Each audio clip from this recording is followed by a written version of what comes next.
മലപ്പുറം മഞ്ചേരി നഗരസഭാ കൗൺസിലർ അബ്ദുൾ ജലീൽ കൊല്ലപ്പെട്ട കേസിൽ 3 പ്രതികൾക്കും ജീവപര്യന്തം ശിക്ഷ.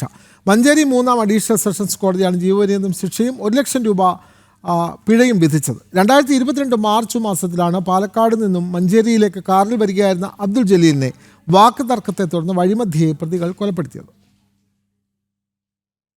മഞ്ചേരി നഗരസഭാ കൗൺസിലറും മുസ്ലിം ലീഗ് നേതാവുമായിരുന്ന അബ്ദുൾ ജലീലിനെ കൊലപ്പെടുത്തിയ കേസിൽ 3 പ്രതികൾക്കും മഞ്ചേരി 3ാം അഡീഷണൽ സെഷൻസ് കോടതി ജീവപര്യന്തം ശിക്ഷയും 1 ലക്ഷം രൂപ പിഴയും വിധിച്ചു. 1ാം പ്രതി നെല്ലിക്കുത്ത് സ്വദേശി ഷുഹൈബ് എന്ന കൊച്ചു, 2ാം പ്രതി നെല്ലിക്കുത്ത് ഒലിപ്രക്കാട് അബ്ദുൾ മാജിദ്, 3ാം പ്രതി പാണ്ടിക്കാട് വള്ളുവങ്ങാട് സ്വദേശി ഷംസീർ എന്നിവരാണ് കേസിലെ പ്രതികൾ. ജഡ്ജി എസ് സൂരജാണ് വിധി പ്രസ്താവിച്ചത്.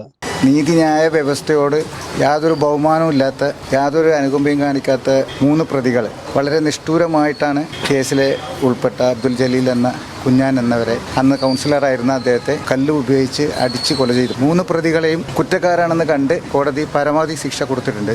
3 പ്രതികൾക്കും ജീവപര്യന്തം ശിക്ഷയാണ് കോടതി കൊടുത്തിട്ടുള്ളത്. 1 ലക്ഷം രൂപ വീതം 3 പ്രതികളും മരിച്ചുപോയ കുഞ്ഞാന്റെ കുടുംബത്തിന് നൽകാനും ഉത്തരവായി. കോടതി വിധിയിൽ പൂർണ്ണമായും തൃപ്തരല്ല എന്നും 1ാം വിധി ഷുഹൈബിന് ഇരട്ട ജീവപര്യന്തമായിരുന്നു പ്രതീക്ഷിച്ചിരുന്നതെന്നും ജലീലിന്റെ മകൻ സനീൻ പറഞ്ഞു. 2022 മാർച്ച് 29 രാത്രി 10ഓടെയായിരുന്നു 1ാം പ്രതി ഷുഹൈബിന്റെ നേതൃത്വത്തിൽ അബ്ദുൾ ജലീലിനെ കരിങ്കല്ല് കൊണ്ട് തലയ്ക്കടിച്ച് പരിക്കേൽപ്പിക്കുകയും 30-ന് ചികിത്സയ്ക്കിടെ മരണം സംഭവിക്കുകയും ചെയ്തത്.